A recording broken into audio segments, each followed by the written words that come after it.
एक कृष्णदास जी की लीला है, इसमें सुनाता हूं कभी कभी कथा में।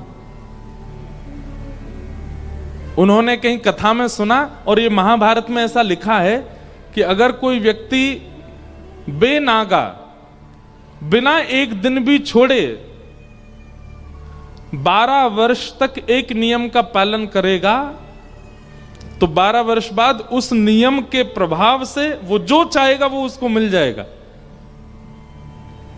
कोई भी एक सद नियम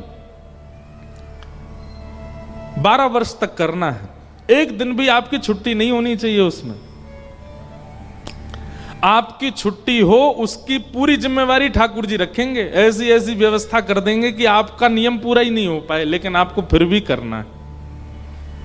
तो कृष्णदास जी नियम करते थे, उन्होंने नियम ले लिया ठाकुर जी को माला पहनाने का। बोले मैं रोज माला पहनाऊंगा ठाकुर जी है, और 12 वर्ष बाद मेरी एक ही इच्छा है कि 12 वर्ष तक मैं माला पहनाऊंगा, लेकिन 13वें वर्ष के पहले दिन ठाकुर जी को आना पड़ेगा मेरे पास माला पहनवे, मैं नहीं आऊंगा। नंदगांव में रहते थे, रोज माला बनाते और रोज लेकर के नंदगांव में ऊपर ठाकुर जी को पहनाते।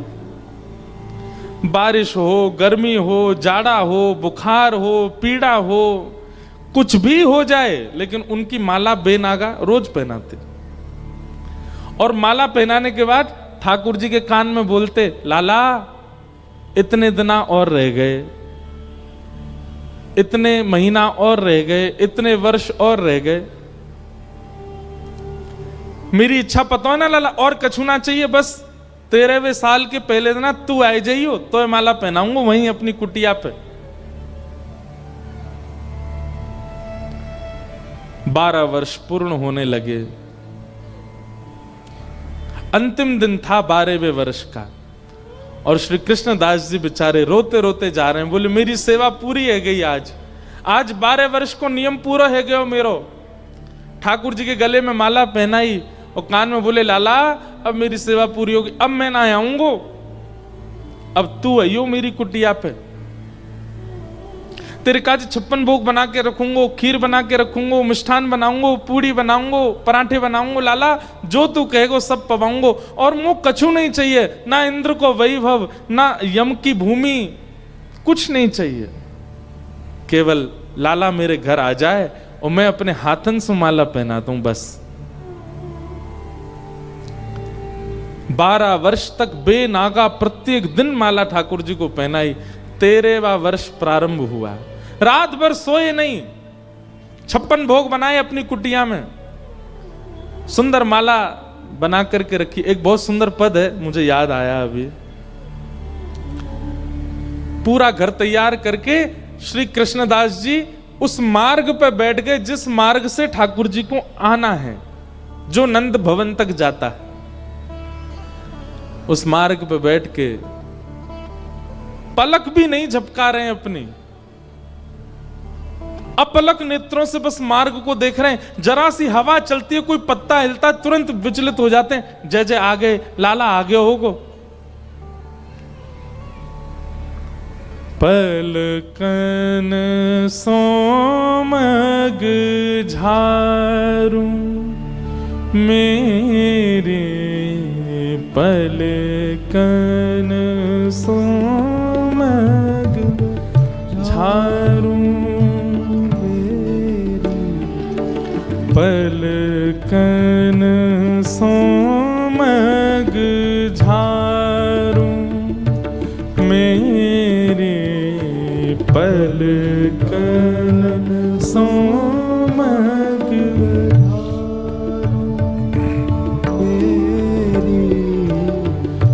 जामग मेरो गिरधार आवे, जामग मेरो गिरधार आवे, जामग मेरो गिरधार आवे, जामग मेरो गिरधार मग को मतलब रास्ता।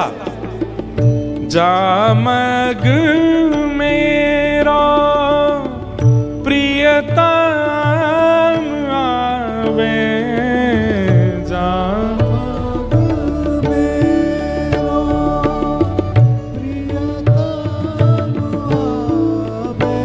हे तन मन जो बनवारू, मैं तो तन मन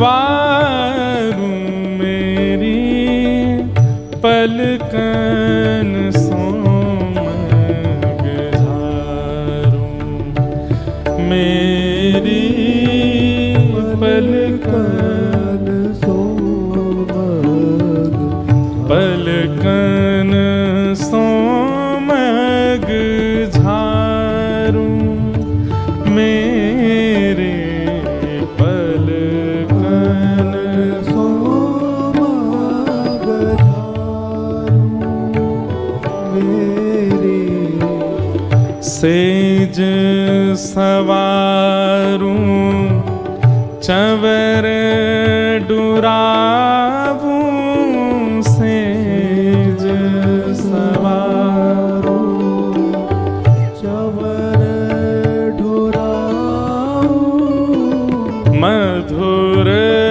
मधुर स्वर गाऊं, मधुर मधुर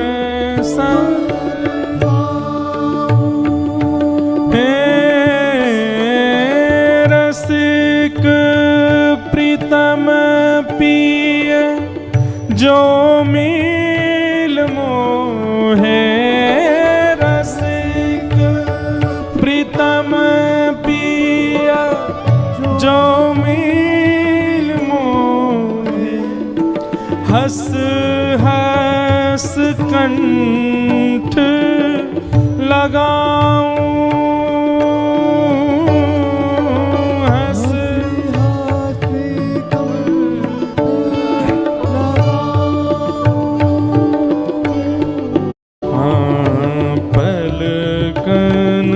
सोमग झारू, मेरे पलकन सोमग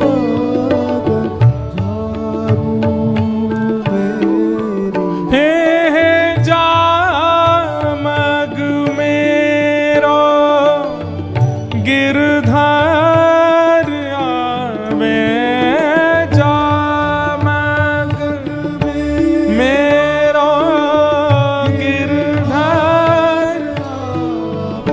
बंधुओं, प्रेम ऐसा होता है कि जिस राह पर, जिस डगर में प्रेमी रहता है ना, वो डगर भी प्रिय लगने लगती है।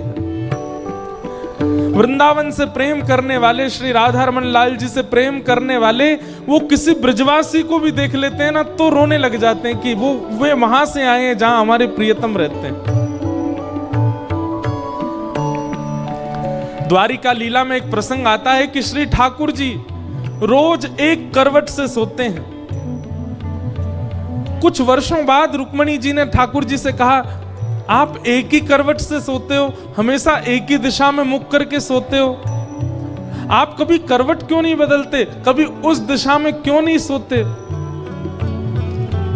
ठाकुर जी रोज इस बात को टाल देते। एक दिन रुक्मणी जी ने सौगंध देकर के कहा, आप मुझे बताइए आप एक ही करवट से क्यों सोते हो?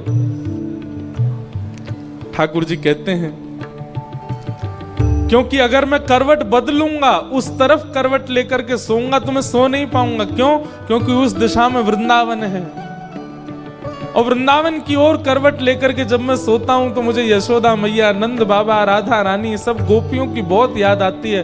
रात भर मेरे नेत्रों से नीर बहने लग जाता है, इसलिए मैं करवट बदल के सोता हूं ताकि वृंदावन की ओर, वृंदावन की दिशा में मुझे देखना ना पड़े, नहीं तो मैं रोक नहीं पाऊंगा स्वयं को।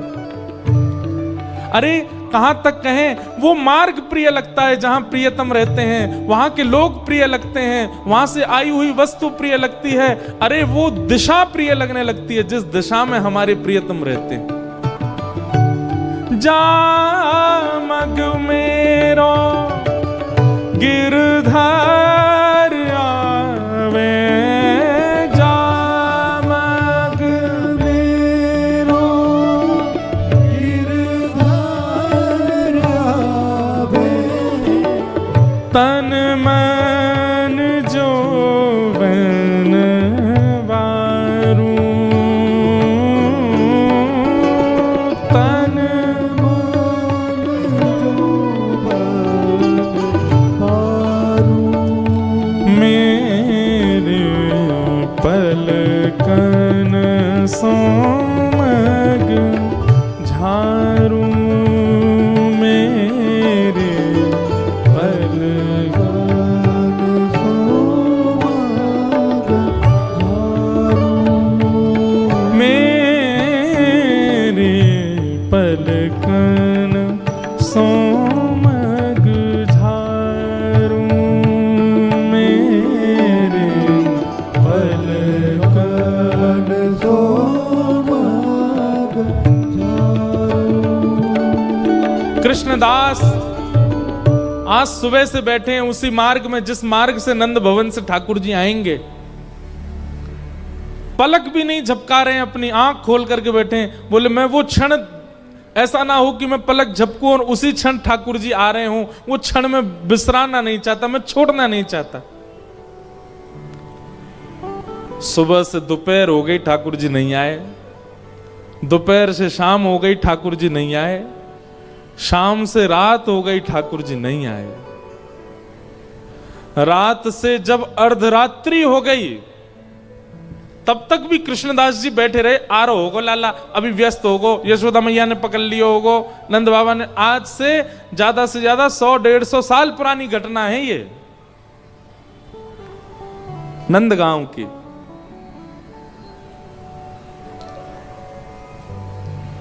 ठाकुर जी नहीं आए।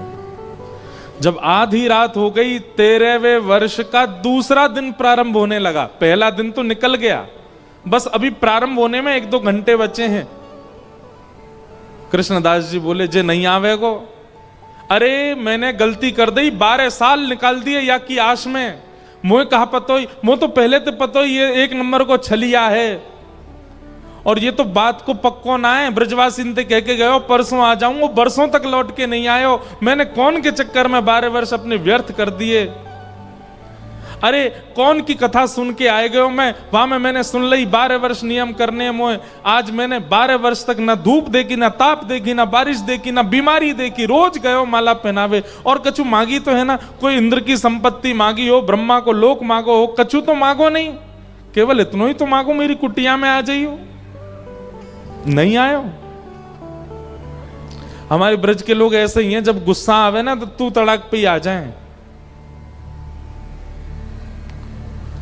और हमारे ब्रजवारे प्रेम में भी तू तड़ाक में ही आ जाएं।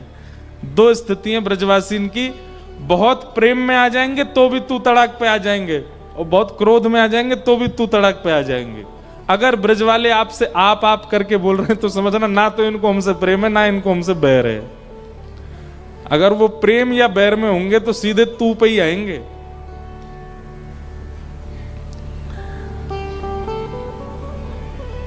कृष्णदास जी बोले अब ना रहूंगा यहां पे, अब एक क्षण भी ना रुकूंगा यहां पे। अपने सबरे बोरिया बिस्तर बांधे, जितना 56 भोग बनाया था ठाकुर जी के लिए वो सब भी डलिया में एक जगह भर लिया, सबकी पोटली बनाई, पूरी कुटिया को उजाड़ दिया अपनी को क्रोध में, और सब सामान लेकर के निकल पड़े। कहां? बोले 12 साल नंदगाम में रह लियो, नहीं आयो छलिया, अब अंतिम श्वास तक बरसाने में रहूंगा, किशोरी जी के पास रहूंगा। नंदगांव से बरसाना इतना दूर है, 7 किलोमीटर, पता ही नहीं चलती कब पहुंच गए। 7 किलोमीटर भी नहीं है। कई लीलाओं में तो ऐसा आता है कि किशोरी जी अटारी पे चढ़ करके नंदगांव में ये देख लेती हैं लाला क्या कर रहे हैं, ठाकुर जी गौचारण कर रहे हैं, ठाकुर जी को यशोदा मैया क्या कर, पूरे दिन किशोरी जी ऐसी बैठी रहे सज धज के, वहीं ते नंदगांव में देखती रहे, पास ही हैं दोनों। कृष्णदास जी जैसे बरसाने जाने लगे, इतने में ही सामने से गैयान को झुंड, अनेक गैया और बड़ी बड़ी गैया सब आ रही हैं चलती भाई। अब मार्ग पूरो गैयान ते भरो भयो। कृष्णदास जी कोने खड़े है गए, प्रतीक्षा करने लगे सब गैया चली जाएं तो मैं आगे जाऊं। चलते चलते चलते चलते महाराज घंटे बीत गए, लेकिन गैयान को वो काफिलो खत्म नहीं भयो। कृष्णदास जी बोले भैया जी इतनी गैया मैंने जीवन में पहली बार देखी, कहां ते आ रही है सबरी। इतने में ही अपने कंधा पे एक लाठी टांगे और उन पे दोनों हाथ टांगो, ऐसे चल तो भयो एक ग्वारिया हरो मदमस्त चाल में, ऊंची ऊंची धोती पहन रखी, पामन में कड़ूला पहन रखे हैं, गले में एक मोती की माला पहन रखी है और सिर पे बढ़िया ऐसे घुमावदार पाग पहन रखी है, पीरो पीरो चंदन यहां तक लगा रखो है और चल तो भयो बढ़िया गुनगुना तो भयो कछु आ रो एक ग्वारिया। कृष्णदास जी ने कही ओ भैया ओ ग्वारिया के इतकुआ। ग्वारिया गयो, कहा बात है बाबा?